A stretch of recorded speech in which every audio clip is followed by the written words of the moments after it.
Hi, everyone, and welcome back. And we were talking about the agenda. Did you get past, tell us all the points around the those agenda? were the pretty key things. Those are the big things that we'll have on Monday night, those two items. We'll keep it utility-based on Monday night. Okay, utility-based. That's right. And, you know, as I was bringing up with you and talking to, you know, when you're talking to a lot of people, it's economics being what it is, it's tough for anybody to find any spare change. Yeah. Even if that's what, you know, the cities or whatever perceives. Right. Like, we're just talking about, you know, a few bucks here and there, but a few bucks from everybody, it seems like, is a lot of money. So it is. It's very, you know, when the economy goes bad, it's bad for everyone all at the same time. And we understand that, and it's difficult when we're faced with the type of regulatory improvements that we're being put upon with, you know, especially wastewater. That's the one that's really scary in terms of the costs and what the potential rate impacts are related to that. So it kind of seems to me sometimes like it would be a logical thing to say, you know, these are pretty bad times right now. Why don't we you know, slow down a little bit on this for 2 years or so, much like I would have to do if I needed, you know, a big improvement at the house, and if there was some way it could be put off until, you know, maybe better times. Right. You would think that would be a natural way to go, but it's just pressing ahead. Yeah, right? it is. Yeah, because a lot of it's just due to the whole litigious environment that we have, and it's once those regulations get put in place, it's the duty of these agencies to enforce them, and if they don't, then they get sued. Okay. So now here I might, maybe this is a lot of opinion day here for me, for Tom, but you know, it's almost sad when the attorneys, you know, and the laws, you know, with the attorneys and that, winds up at the point of what has to be done. It makes it terribly sad because you know, gentlemen, in a way, can't be gentlemen, and you can't do things that you would normally do when you're pressed with the hard letter of the law, and the possibilities of lawsuits and things like that. It makes everyone defensive. And there's a pretty fine line that especially public agencies have to walk to make sure we stay on, you know, in that area that complies with the regulations and still meets all the other local demands that we have for the services. So, okay, you know, we were talking a little bit about the fire fee that's come down, and we've gotten ours. And we're in Amador County. We live up in Pine Grove, so we have our letter. And Sue was pointing out an interesting thing to me today. She said, you know, this bill's due, and it says here there's another one coming in January. I guess it's an annual program. I mean, that's the one. One of the positive things about living within the city limits. I know. I was going to give you the opportunity to go ahead. It's not a fee that is charged within the incorporated city areas. So fortunately, that's one issue that we're not dealing with directly. That's another good reason to live in Jackson. That's you can right. walk to the theater. Indeed. Okay, and the grocery stores and things like that. Yeah. All right. Tax revenue to the city of Jackson, is that picking up with some of the new businesses? It is somewhat. Our sales tax has been a roller coaster ride over the past 5 or 6 years. I think in 2006, 2007, our sales tax revenue was over $1.25 million a year. Then we had the dealership move, the dealership closed because we were still getting some of the money from the 50%, the property tax or the sales tax sharing on that. But then, just the general economic conditions. In 2 years, it dropped from $1.25 million down to $532,000. Wow.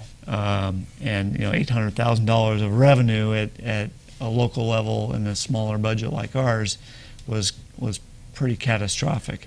So that's when we had to do the layoffs, entered into the furlough program, and made the other cuts that we've done just to be able to continue operating. We also ate away quite a few of the reserve dollars that we had built up over the good times, which was a good thing that the council had been conservative and building a good strong reserve and is adamant about trying to maintain a balanced budget right now. So, but sales tax is rebounding. We're back over $600,000 a year, and are projecting that if it continues to increase as it has been, we could go back over 700,000 this year. Okay, so I was thinking that, you know, probably the cities to a large, you know, extent would be a good indicator of how the economy might be going. Do you talk with the other city managers at all? I mean, get together? Oh, sure. We try to have. I know you do, but we try to have at least a monthly Okay. get together where we talk about any Is that and every informal? issue. Very informal. Okay. Yeah, and usually a lunch type thing or Okay. whatever, and just, you know, talk about issues that are going on in our communities and cry on each other's shoulders and do those kind of things. So, do the other cities seem like they're floating as well, or starting to come up a little bit in revenues, or is it not so much? I mean, in Jackson, we're fortunate because we have a larger sales tax base than the other cities. You know, and property tax is still in a declining mode because of the declining real estate prices, and every resale is generally at a price and an assessed value that was less than what it was the last time. How much property taxes comes back, percentage-wise, of what a person pays in Jackson? It varies even within the city. We have, I think, 4 or 5 different tax rate areas within the city, depending on whether it was part of our original city limits or when it was annexed into the city. I think on the average, we probably get about 16%, 16%? 15 to 16% of every property tax dollar that's collected. Do you happen to know how much the counties get back? The counties get about twice that much, about 30 to 35%. Okay. At least within the city of Jackson. I'm not sure how much they get in the other cities. And then they get a larger share in the unincorporated So I'm not that areas. good at math, but does that leave about 40% for the state? That Somewhere in would that area? that would leave about that much. About half of it for the state. So, and then that goes towards, you know, all the state services. So, and that Does that seem pretty equitable to you? It kind of does to me. It seems like the state probably has more mandates to pay for, and the county and the city. Does it seem like it's an equitable proportion? as long as they don't take more of our share of the property tax Okay, when they just, do these vehicle license fee swaps and those types of things, that is, you know, happening with the situation with the basic aid school district. So as long as California always seems to use those types of, they're hard to follow. I mean, you know, Yeah. triple flip, this and that, and the other thing. Do you ever see a way where the taxing could be more straightforward and easy to follow? well, the easiest way was back pre-Prop 13.